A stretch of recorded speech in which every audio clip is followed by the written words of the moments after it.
నుండి ప్రభువైన యేసుక్రీస్తు నుండి కృపయు సమాధానం మనందరికి కలుగును గాక. ఆమేన్. దయచేసి కూర్చునండి.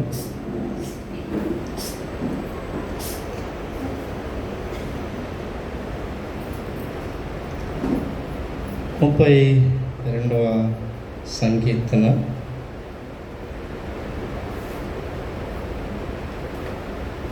5వ చరణం. నా దోషమును కప్పుకొనక నీ ఎదుట నా పాపమును ఒప్పుకొంటిని. యెహోవా సన్నిధిని నా అతిక్రమములు ఒప్పుకొందును అనుకొంటిని. నీవు నా పాప దోషమును పరిహరించి ఉన్నావు. ప్రార్థించుదాం.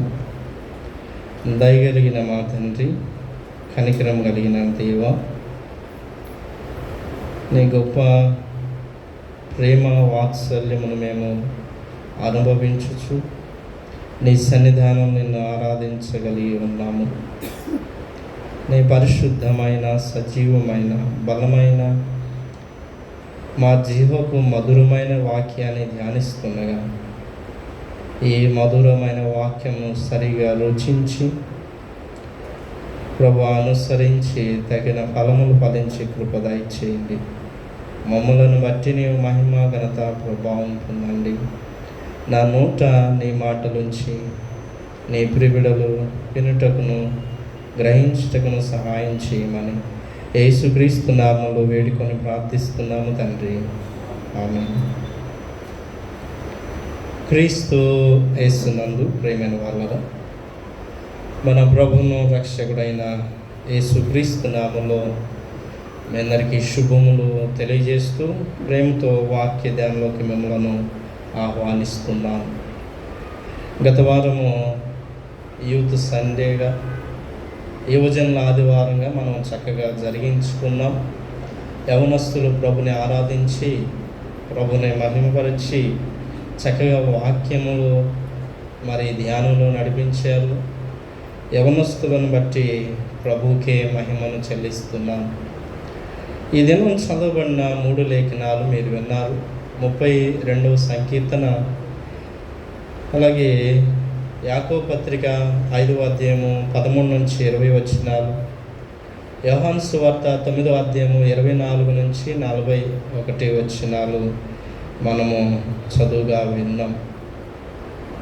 పాపపు ఒప్పుకోలు ఆశీర్వాద ఫలము అనే అంశాన్ని ఈ 3 లేఖనాలను బట్టి ధ్యానం చేసుకుందాం. పాపపు ఒప్పుకోలు ఆశీర్వాద ఫలము.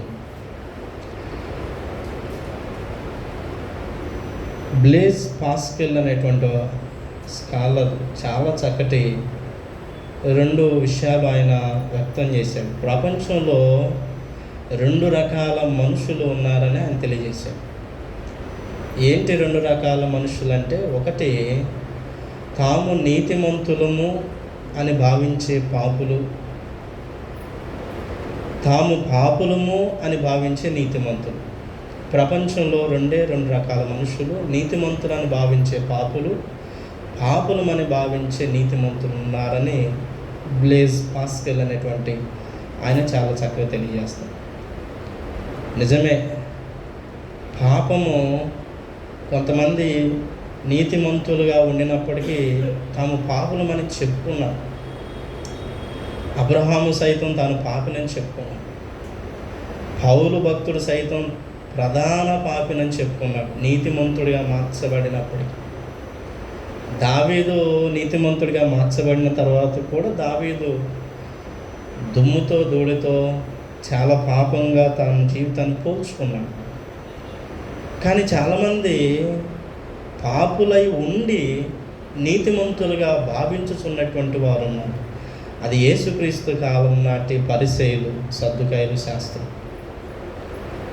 ఈ 32వ సంకీర్తన పాపము, దాని ఒప్పుకోలు, దాని ఫలము గురించి చాలా చక్కగా కీర్తనకారుడు రచించాడు. పరిశుద్ధ అగస్టిన్ ఈ కీర్తన బాగా ఇష్టపడ్డాడు. ఆయన జీవితం చాలా భయంకరమైన జీవితం. పాపంకి ఆయనకి బాగా బలమైనటువంటి అనుబంధం ఉండిన జీవితాన్ని అనుభవించారు. అలాంటి అగస్టిన్ మార్చబడి తన జీవితాన్ని సరిదిద్దుకున్న తర్వాత మంచి పరిశుద్ధుడిగా పిలువబడిన కాలాన్ని తాను అనుభవించి మరణ సమయానికి మంచం మీద ఉండి ఈ కీర్తన ధ్యానం చేసుకున్నాడంట. 32వ కీర్తన ఆ ధ్యానం చేసుకుంటా తన హృదయం మీద ఈ కీర్తన చెప్పుకున్నాడు. అంతేకాకుండా ఇతరులకు కూడా ఈ కీర్తన తెలియబడాలని తన మంచం పక్కన గోడ మీద ఈ కీర్తన చెక్కాడంట చేతితో. అంతగా ఇష్టంగా ఉన్న అగస్టిన్ కీర్తనని చాలా చక్కగా జీవితంలో అనుసరించాడు. ఈ కీర్తనని ధ్యానం చేశాడు.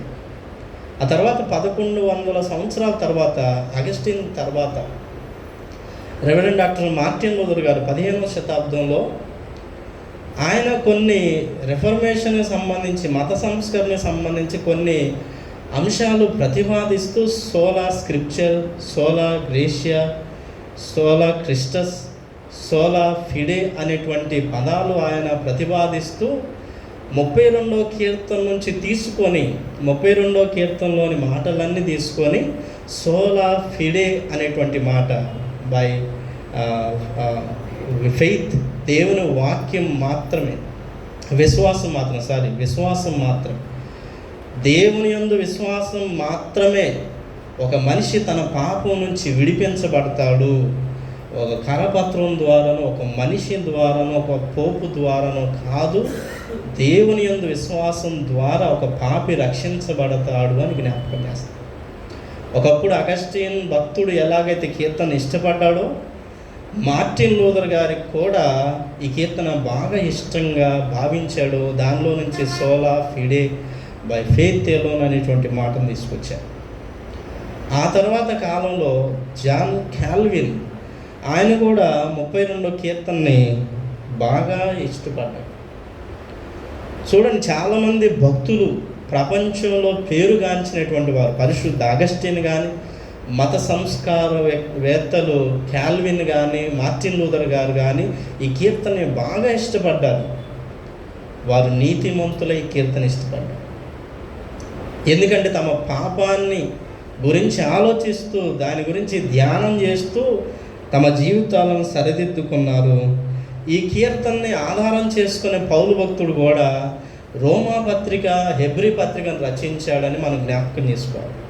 32వ కీర్తనలోని మాటలే రోమా పత్రిక 4వ అధ్యాయంలో మొదటి 6 నుంచి 8 వచనాల భాగంలో మనం చదవచ్చు. రోమా పత్రిక 4వ అధ్యాయం 6 నుంచి 8 వచనాలు. చాలా మాటలు ఈ కీర్తనలోంచి పౌలు భక్తుడు తీసుకొని రచించాడు. హెబ్రీ పత్రికలో కూడా పాత నిబంధన వాక్యాలను, అలాగే కీర్తనలోని 32వ కీర్తనలోని కొన్ని కీర్తనలోని మాటలను తీసుకొని పౌలు భక్తుడు రచించినట్లు మనం చూస్తాం. ఎందుకు ఎంత చెప్తున్నానంటే ఈ కీర్తన ప్రాముఖ్యత మొదట మనం గ్రహించాలి. ఈ కీర్తన యొక్క విలువ, ఈ కీర్తన మనకు నేర్పుతున్న సందేశాన్ని మనం తెలుసుకోకుండా ఈ కీర్తనని అర్థం చేసుకోవటం అంత సాధ్యం కాదు. ఈ కీర్తన బైబిల్లో మన కీర్తనలు చాలా రకాల రూపకాలు.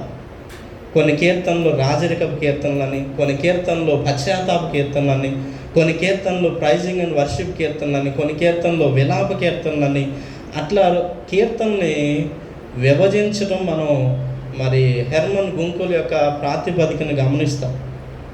అయితే ఈ 32వ కీర్తన మిశ్రమ కీర్తన అని జాకబ్సన్ అనేటువంటి ఒక పండితుడు అంటాడు. మరి ఒక పండితుడు ఇది పశ్చాత్తాప కీర్తన అంటాడు. మరి ఒక పండితుడు ఈ కీర్తనలో 2 అర్థాలు ఉన్నాయి, ఒకటి పశ్చాత్తాపం, ఒకటి జ్ఞాన సాహిత్యం అంటాడు. కానీ పరిశుద్ధుడైన అగస్టిన్ ఈ కీర్తన చదివిన తర్వాత ఆయన ఏమంటాడంటే చాలా చక్కటి మాట అంటాడు. తాను పాపి అని తెలుసుకున్నటయే జ్ఞానం అని అంటాడు. అంటే ఈ కీర్తన జ్ఞాన సాహిత్యానికి సంబంధించింది.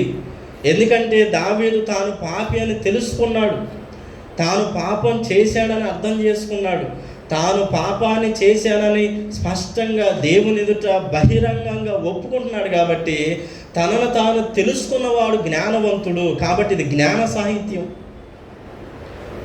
మన జ్ఞాన సాహిత్యాన్ని అర్థం చేసుకోవాలని కొద్ది సామెతల గ్రంథంలో కూడా కొన్ని మాటలు, నా కుమారుడు నా ఉపదేశం వినుము, నా మాటలు గైకొనుము, నా మాటలకు చెవియొగ్గుము, నా మాటలు ఆలకించుము, జ్ఞానాన్ని అంగీకరించుము, నీ తల్లిదండ్రుల ఉపదేశమును మరువకము. అంటే జ్ఞాన సాహిత్యంలో మనము సామెతల్లో చూస్తాం. అనగా ఉపదేశాలను సరిగా అర్థం చేసుకొని తనను తాను తెలుసుకొని తన పాపాన్ని గుర్తుపట్టడం జ్ఞానం. యేసుక్రీస్తు ప్రభువారు ఇదే చెప్తాడు. మనం చదువుకున్నటువంటి యోహాను సువార్త 9వ అధ్యాయంలో గుడ్డివాడిని బాగు చేసిన తర్వాత ఆ గుడ్డివాడు చూచుచున్నాడు, కానీ చాలామంది చూచుచు గుడ్డివారయ్యారని ప్రభు చెబుతాడు. మీరు 9వ అధ్యాయము చివరి 2 వచనాలను చూస్తే 39-40 వచనాల్లో ప్రభు చెబుతారు, మీ పాపము నిలిచే ఉన్నది, మీరు చూచుచున్నారు కానీ మీరు గుడ్డివారై ఉన్నారంట. అనగా ఎవరు తమ పాపమును తెలుసుకోరో, తమ పాపమును గ్రహించుకోరో వారు ఇంకా అజ్ఞానంలోనే ఉన్నారు. సో జ్ఞానం చాలా ప్రాముఖ్యమైన అంశం. ఒక పాపాన్ని తెలుసుకోవటానికి, ఒక వ్యక్తి తన లోపాలు గ్రహించడానికి జ్ఞానం చాలా ప్రాముఖ్యమైనది. అయితే జ్ఞానాన్ని దేహంలో ఎంతవరకు పరిమితం చేయాలనేది ప్రాముఖ్యం. జ్ఞానం అంటే మనకు అర్థమైన తల భాగం వరకు అంటారు, కానీ పరిశుద్ధ అగస్టిన్ గారు అంటారు, జ్ఞానాన్ని తల భాగం వరకు పరిమితం చేయకుండా జ్ఞానాన్ని హృదయానికి, జీవితానికి ఎప్పుడైతే మనం ఆపాదించగలుగుతామో, అనగా ఇది ఇక్కడి వరకే కాకుండా ఇది దేహం మొత్తానికి, ఇది హృదయానికి, ఇది జీవితం మొత్తానికి ఆపాదించినప్పుడు ఆ మనిషి జ్ఞానవంతుడవుతాడు. ఆ మనిషి తన పాపం నుంచి తాను ప్రాయశ్చిత్తం పొందుకుంటాడని ఆ జ్ఞానమును జీవితానికి ఆపాదించాలని జ్ఞాపకం చేస్తాం. అందుకని మన జ్ఞానవంతులమైన ప్రయోజనం లేదు. మన జ్ఞానాన్ని ఎప్పుడైతే మన జీవితానికి ఆపాదిస్తామో, మన హృదయానికి దాన్ని తీసుకుంటామో, మన జీవన నడవడికి పూర్తిగా దాన్ని అమలు చేస్తామో, అప్పుడు మనం పాపాన్ని గ్రహించిన వారు. ఈ కీర్తనలో ఒక 5 రకాలైనటువంటి పదజాలాలు రాయబడి ఉన్నాయి. మనం దాన్ని గుర్తుపట్టిన తర్వాత ఈ కీర్తనని వివరణ చేసుకుందాం. మొదటిది అతిక్రమము అనేటువంటి పదం వాడాడు. చూడండి, మొదటి చరణంలో తన అతిక్రమములకు పరిహారం పొందినవాడు ధన్యుడు. దీని హీబ్రూ భాషలో పేషా అనేటువంటి పదం ఉపయోగించారు. పేషా అంటే తిరుగుబాటు. మన తెలుగులో దీన్ని అతిక్రమం అని వాడాం, కానీ ఆ హీబ్రూ పదం నుంచి దాన్ని స్పష్టంగా చూసినప్పుడు తిరుగుబాటు అనగా దావీదు దేవుని పైన తిరుగుబాటు చేశాడని, అతిక్రమించడం తిరుగుబాటుకి కారణమని దావీదు స్పష్టంగా రచించుకున్నాడు. నేను దేవుని పైన తిరుగుబాటు చేశాను. రెండవ పదము పాపము అనేటువంటి మాటను ఉపయోగించారు. దీన్ని హఠ అనేటువంటి హీబ్రూ పదాన్ని చూస్తాం. అనగా తప్పిపోవటం, దారి తప్పిపోవటం, దారి తప్పించటం. తాను దారి తప్పిపోయి తన మూలంగా ఊరియాను కూడా దారి తప్పించి ఊరియా మరణానికి కూడా కారణమయ్యాడు. అంటే ఈ పదమును దావీదు ఆపాదిస్తూ, ఇదిగో తన పాపములకు ప్రాయశ్చిత్తం నొందిన వాడు ధన్యుడు, నేను దారి తప్పిపోయాను, నేను తప్పిపోయిందే కాకుండా నా మూలంగా ఊరియాను కూడా పాపంలో అనగచ్చ తన మరణానికి కారకుడయ్యాను, తన భార్య అయిన బత్షెబా పాపం చేయటానికి కారకుడయ్యాను, పాపంలోకి నేను దిగిపోయానని జ్ఞాపకం చేస్తాను. మూడవ పదము మన కింద వచనాలను చూస్తే 5వ వచనంలో నా దోషం 2వ వచనంలో ఆత్మలో కపటము లేనివాడు.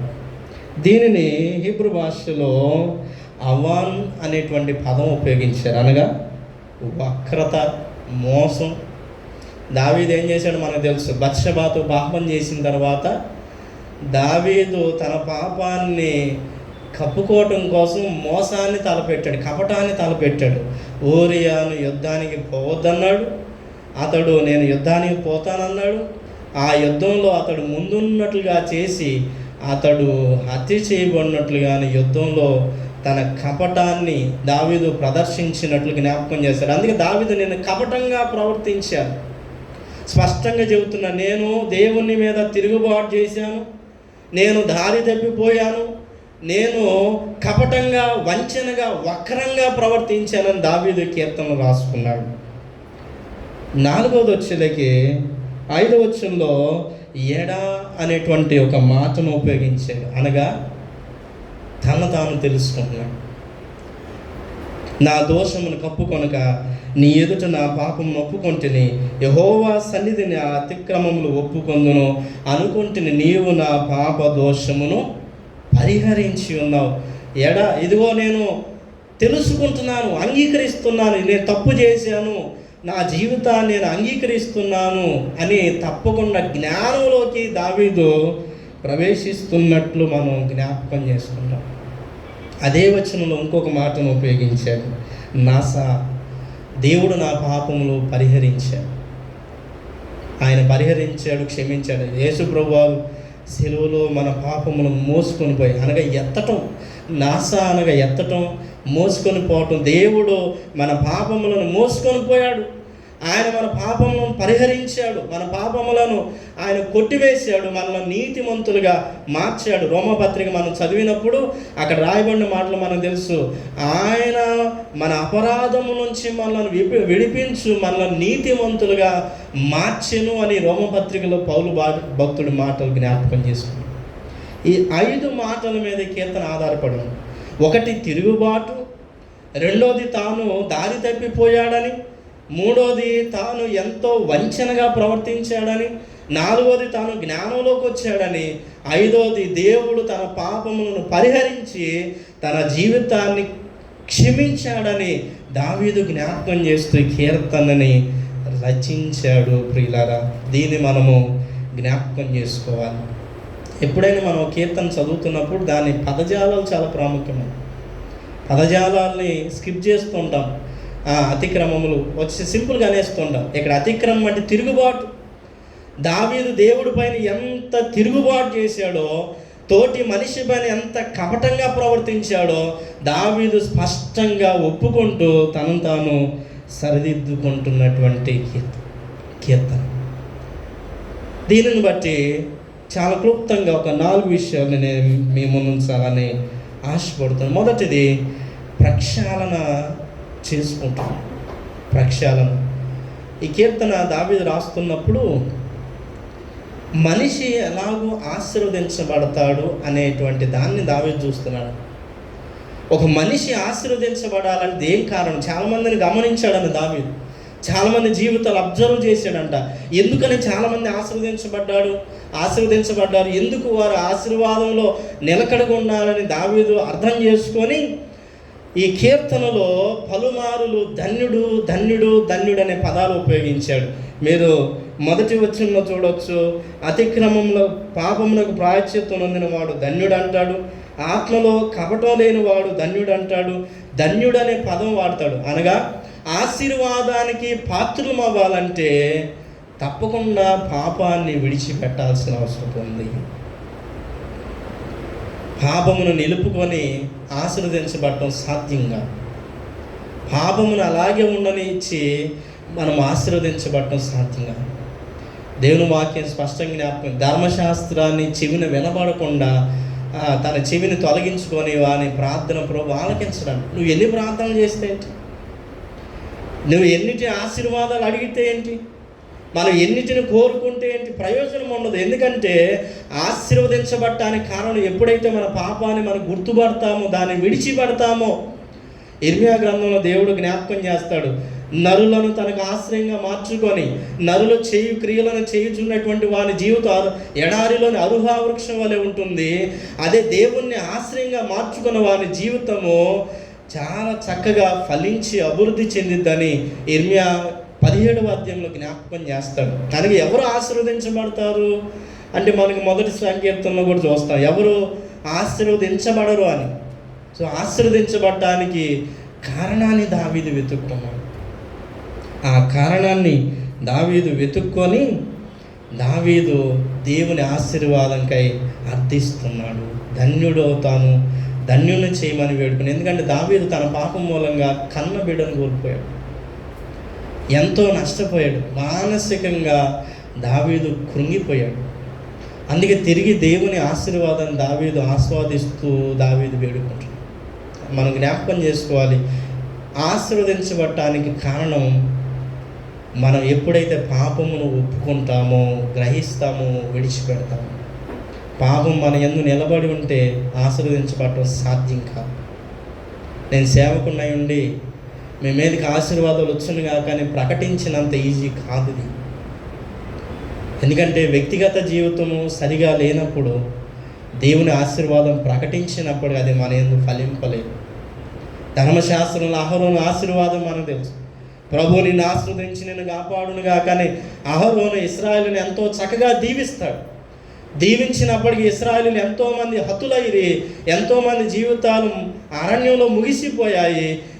ఆకాను దొంగతనం చేత రాళ్లతో చావగొట్టబడ్డాడు. ఆశీర్వదించబడినప్పటికి కూడా ఏమైపోయాడు? అహరోను ప్రకటించిన ఆశీర్వాదం ఆకాను జీవితాన్ని పనిచేయలేదు. అందుకనే పాపం మన యందు నిలబడకుండా చూసుకోవాలి.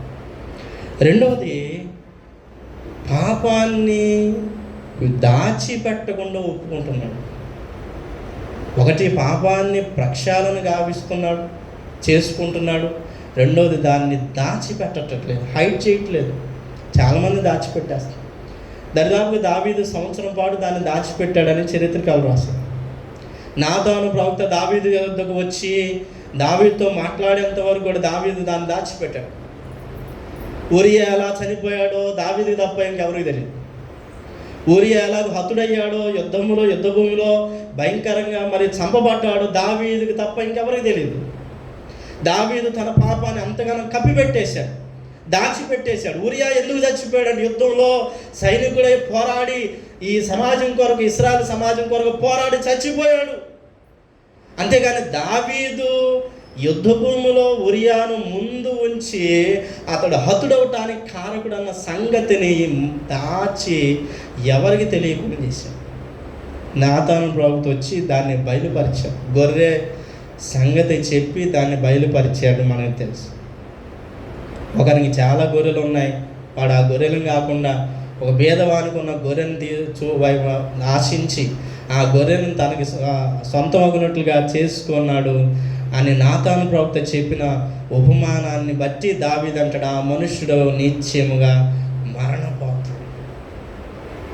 ప్రియులారా, దావీదు నాతాను ప్రవక్త ఎప్పుడైతే వచ్చి చెప్పాడో ఆ పాపాన్ని దాచిపెట్టకుండా ఒప్పుకోవడం ప్రారంభించాడు. ఎందుకంటే దేవుని హస్తం దావీదు మీద బరువుగా అనిపిస్తుంది. దేవుడు కొన్నిసార్లు మానవుని రెండు రీతిలుగా శిక్షిస్తాడు. ఒకటి శారీరకంగా, రెండోది మానసికంగా.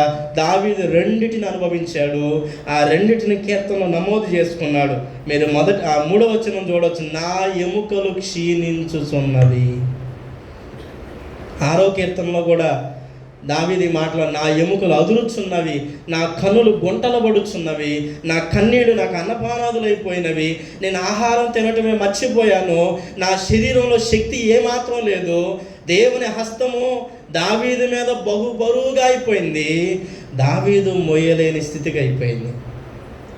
కొన్నిసార్లు భౌతికంగా దేవుడు మనల్ని క్రమశిక్షణలు పెడతాడు, చాలా క్రమశిక్షణలు పెడతాడు. దేవుడు పెట్టే ఆ క్రమశిక్షణ, భౌతిక క్రమశిక్షణ ప్రతి మానవుడికి అవసరమే. దావీదు 6వ కీర్తనలో తన జీవితంలో భౌతిక క్రమశిక్షణ దేవుడు ఎలా పెడుతున్నాడు రాసుకున్నాడు. దాన్ని చదువుదాం. 6వ సంకీర్తనను 2వ చరణం, యెహోవా నేను కృషించి ఉన్నాను, యెహోవా నా ఎముకలు అదురుచున్నవి. 3వ చరణం, నా ప్రాణం బహుగా అదురుచున్నది.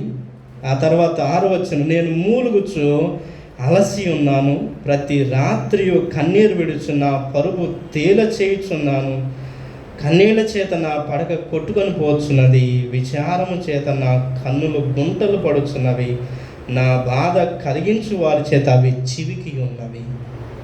శారీరకంగా దావీదును దేవుడు అణిచి ఎంతో క్రమశిక్షణకును, అలాగే మానసికంగా దావీదు ఎంతగా అణిచివేయబడుతున్నాడు. దావీదు కీర్తనలో కూడా రచించుకున్న మాటలు మనం జ్ఞాపకం చేస్తున్నాం. నేను మౌనినై ఉండగా దినమంతా నేను చేసిన నా ఆర్తత్వని అంటాడు 32వ సంకీర్తనలో. శారీరకంగా, మానసికంగా దేవుని హస్తము దావీదు మీద బరువుగా మారింది. పాపం దాచిపెట్టినందుకు గాను దేవుని హస్తం ఎంతో బరువుగా దావీదు అనుభవించాడు. పురుషోత్తం చౌదరి గారు ఒక పద్యం రాశాడు, నాకు బాగా ఇష్టమైనటువంటి పద్యం. అది ఆంధ్రక్రైస్తవ కీర్తనలు లేదు, కానీ ఆయన విడిగా రాసిన ఆ పద్యాల్లో మనం చూడవచ్చు. పాపము చేయుచున్నప్పుడు అది పండగగా ఉండిద్దంట, కానీ దాన్ని చేసిన తర్వాత మంటగా ఉండిద్దంట. చేసేటప్పుడు పండగే, దాన్ని చేసిన తర్వాత మంటగా.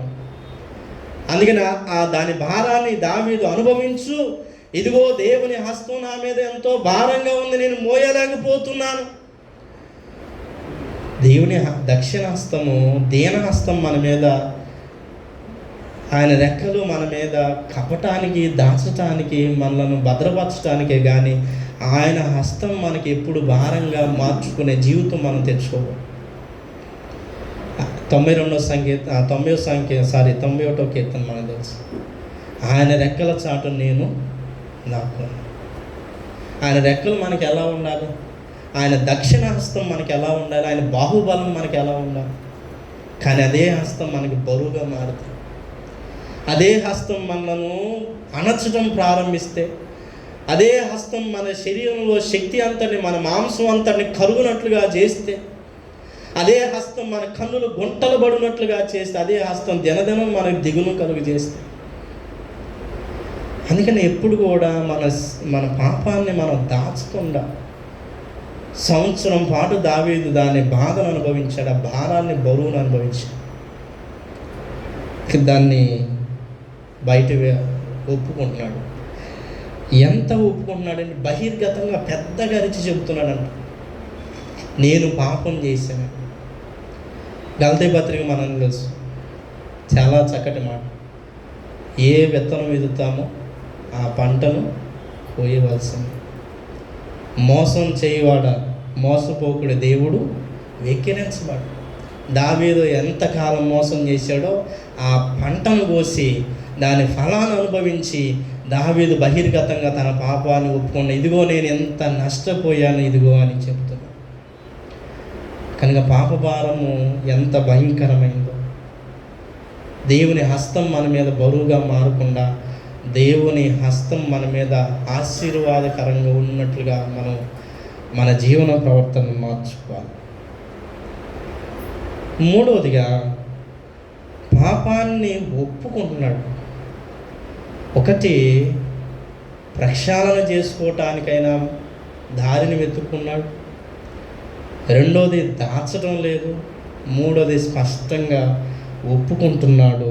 మనం చదువుతాం, నాతాను ప్రవక్త దావీదును దర్శించినప్పుడు, దీనిని హీబ్రూ భాషలో ఎడా అనేటువంటి మాట ఎడా అనగా ఒప్పుకోవటం అట్లా ఇట్లా కాదు. ఒప్పుకోవటం చిన్నగా ఒప్పుకోవట్లేదు, ఒప్పుకోవటం ఒకరి దగ్గర ఒప్పుకోవట్లేదు, ఒప్పుకోవటము రహస్యంగా ఒప్పుకోవట్లేదు. ఇక్కడ ఒప్పుకోవటం కూడా బహిర్గతంగా, తాను ఎంత దాచాడో, ఎవరికి తెలియకుండా ఎంత కనుమరుగు చేశాడో, ఎంత రహస్యంగా ఉంచిపెట్టాడో అంత బహిర్గతంగా ఒప్పేసుకున్నాడంట. ఎడా, ఇదిగో నేను పాపం చేశాను, ఇదిగో నేను దోషం చేశాను, నా పాపం వల్ల నా జీవితం ఎలా అయిపోయిందని జనులతోని, దేవుని ఎదుటను, సంఘం ఎదుటను, బహిర్గతంగా దేవుని ఎదుటను అతడు ఒప్పుకుంటున్నాడు. అందుకనే ఇలాంటి ఒప్పుకోలు మనకు చాలా అవసరం. యాకోబు పత్రికలు మనం చదువు, మీ పాపములు ఒకరితో ఒకడు ఒప్పుకోవాలి. పాపములు ఒకరితో ఒకరు ఒప్పుకోవాలి.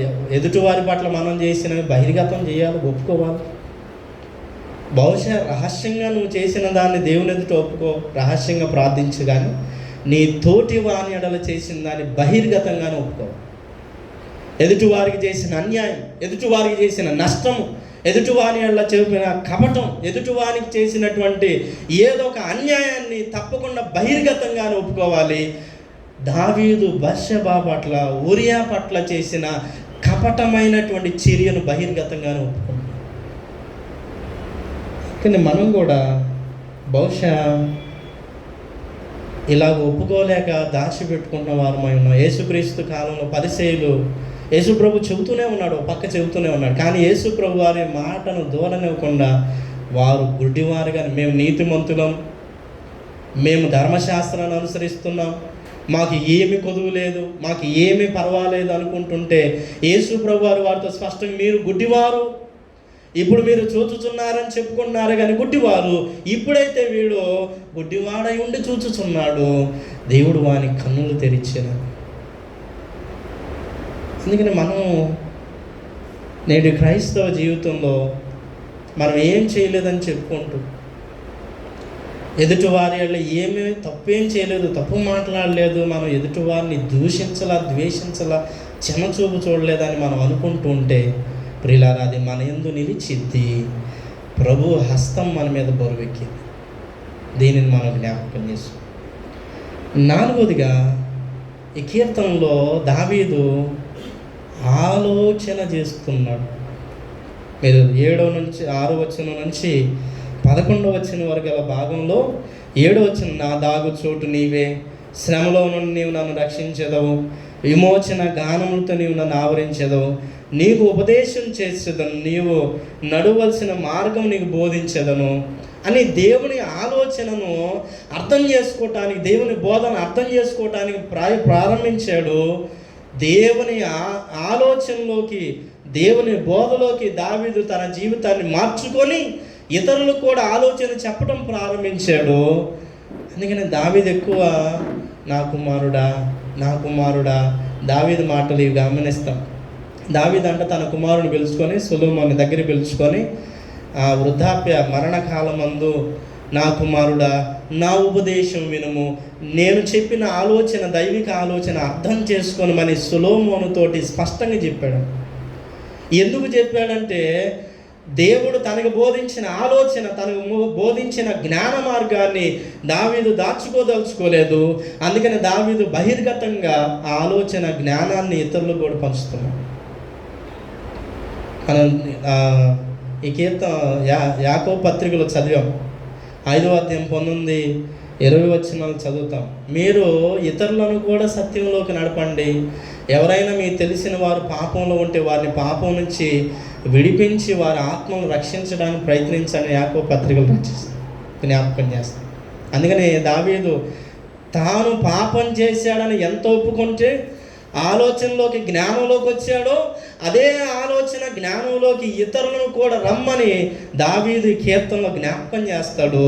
ప్రియులారా, ఈ మధ్యాహ్న కాలమందు దేవుని వాక్యాన్ని వింటున్న మనం దేవుని సన్నిధానంలో ఉన్న మన పాపాన్ని ప్రక్షాళన గావించుకోవాల్సిన సమయం ఇది. మన పాపాన్ని ఒప్పుకోవాల్సిన సమయం ఇది. మన పాపాన్ని దాచిపెట్టకుండా బహిర్గతం చేయాల్సిన సమయం ఇది. ఆలోచించాల్సిన సమయం ఇది. ఆలోచింప చేయాల్సిన సమయం ఇది. నేటి తరము ఎలా అయిపోయిందంటే, ఇది తప్పని మనం తరానికి చెప్పలేనటువంటి దశకి వెళ్ళిపోయాం. ఎందుకంటే మనము చాలా హైడ్ చేసాం, దాచిపెట్టాం. అందుకని తర్వాత తరానికి మనం కూడా కొన్ని చెప్పలేని దశకి వెళ్ళిపోతాం. చదువుకున్న సువార్త పాఠ్యభాగంలో గుడ్డివాడు పరిశీలికి చెబుతున్నాడు, ఓ పక్క చెబుతూనే ఉన్నాడు. మీరు ఆయన శిష్యులు అవ్వాలనుకుంటున్నారంటే మేము మోషే శిష్యులమే కానీ యేసు ప్రభు శిష్యులమే. యేసుక్రీస్తు వారు వచ్చి కూడా చెప్పాడు. ఇద్దరి మాట, ఆ గుడ్డివాని బోధ వారు ఎక్కించుకోలేదు, యేసుక్రీస్తు ప్రభు వారి బోధను వారు ఎక్కించుకోలేదు. గుడ్డి వారిని వెలివేశారు, యేసుక్రీస్తు ప్రభు వారిని పాపి అన్నారు, ఆయన చంపటానికి చాలా కంకణం కట్టేసుకున్నారు. ప్రియులరా, జ్ఞాన సంబంధమైన హితబోధ, పాపము నుంచి విడిచిపెట్టి రమ్మని, పాపము నుంచి దూరం కమ్మని, పాపము నుంచి పాపాన్ని ద్వేషించి నీతిమంతులుగా బ్రతకమని పిలుపు బహుశా మనల్ని ఎదుటోళ్ళని కోపపడటానికి, వారు మనం ద్వేషించడానికి, మనల్ని వెలివేయటానికి, మనల్ని నీచిపరచడానికి, మనల్ని చిన్నపరచడానికి కారణమవుతుందేమో. ఈ మధ్యాహ్న కాలం ముందు జ్ఞానోపదేశం మనకి చాలా అవసరం. ఏంటి జ్ఞానోపదేశం అని అంటే, నీవు నేను పాపులమని గ్రహించడం. మార్టిన్ లూథర్ గారు సైతం తాను పాపినని జ్ఞాపకం చేసుకున్నాడు. పరిశుద్ధ అగస్టిన్ సైతం తాను పాపినని జ్ఞాపకం చేసుకున్నాడు. పౌలు సహితం పాపులలో ప్రధాన పాపినని జ్ఞాపకం చేసుకున్నాడు. బహుశా మనం ఎంత చేసినప్పటికీ ఏదో మనలో లోపం ఉంది. కీర్తనలో జ్ఞాపకం చేయబడినమాట, తన పొరపాట్లు కనుగొనగలవాడు ఎవడు? నా పొరపాట్లు నేను కనుగొనగలిగితే నేను జ్ఞానవంతుడు. మీ పొరపాట్లు మీరు కనుగొనగలిగితే జ్ఞానవంతులు. దేవుడు మనల్ని అట్టి గురుడితనంలో నుంచి విడిపించి మనల్ని పాపం నుంచి ప్రాయచిత్తం చేయటానికి యేసుక్రీస్తు ప్రభువారిని ఈ లోకానికి పంపించగా యేసుక్రీస్తు ప్రభువారిని ఆరాధిస్తున్నాము, యేసుక్రీస్తు ప్రభువారిని సేవిస్తున్నాము, కానీ యేసుక్రీస్తు ప్రభువారు అనుసరించిన జీవితం మన జీవితంలో కొదువైందేమో. గుడ్డివాడు ప్రభువుని మహిమపరుస్తూ ఇంటికి వెళ్ళాడు. ఈరోజు దేవుని సన్నిధానానికి వచ్చిన మనము చూచుచున్నాం కానీ ఒకవేళ గుడ్డివారమై ఉన్నామేమో గ్రహించు, వినుచున్నామేమో కానీ ఒకవేళ గ్రహించలేని వారమయ్యామేమో, మనం అన్నీ తెలిసినటువంటి వారమై ఉన్నామేమో కానీ ఏమి మార్చుకోలేని వారమై ఉన్నామేమో, అన్నీ నమిలి పుక్కిట పెట్టినటువంటి వారమై ఉన్నామేమో, పరిశీలన వలె ఉన్నామేమో. ఈ మధ్యాహ్న కాలం మనం పరిశీలన చేస్తాం. నీవు ఆశీర్వదించబడాలంటే నీ యందు పాపం నిలిచి ఉండిన ఎడల ఆశీర్వదించబడటం సాధ్యం. నేను ఆశీర్వదించబడాలంటే నా యందు పాపం నిలిచి ఉన్నప్పుడు నేను ఆశీర్వదించబడలేను. దావీదు ఈ జ్ఞానాన్ని తెలుసుకున్నాడు. ఆశీర్వదించబడటానికి మూల కారణం ఏంటి? ఆశీర్వదించబడపోవటానికి మూల కారణం ఏంటి? పాపము మన యందు నిలిచి నెల దేవుడు మనల్ని ఆశీర్వదించడానికి జ్ఞాపకం చేసుకొని దేవుడు మనల్ని పరిహరించడానికి సిద్ధంగా ఉన్నాడు, క్షమించడానికి సిద్ధంగా ఉన్నాడు, ఆయన మన దగ్గరికి చేర్చుకోవడానికి సిద్ధంగా ఉన్నాడు, ఆయన తన హస్తములతోటి మనలను హత్తుకోవడానికి సిద్ధంగా ఉన్నాడు, ఆశీర్వదించడానికి సిద్ధంగా ఉన్నాడు. ఈరోజు దేవుని సన్నిధానంలో మనం ఒప్పుకోవటానికి, మనమేంటో తెలుసుకోవటానికి, మన జీవితాలు మార్చుకోవడానికి సిద్ధంగా ఉన్నామా? మనం పరిశీలన చేసుకుందాం. అట్టి కృప ప్రభు మనందరికీ దయచేయను గాక. ఆమేన్. సమస్త జ్ఞానం ఇచ్చిన దేవుని సమాధానము యేసుక్రీస్తు వల్ల మీ హృదయాలకు తలంపులకు కావలుండును గాక. ఆమేన్.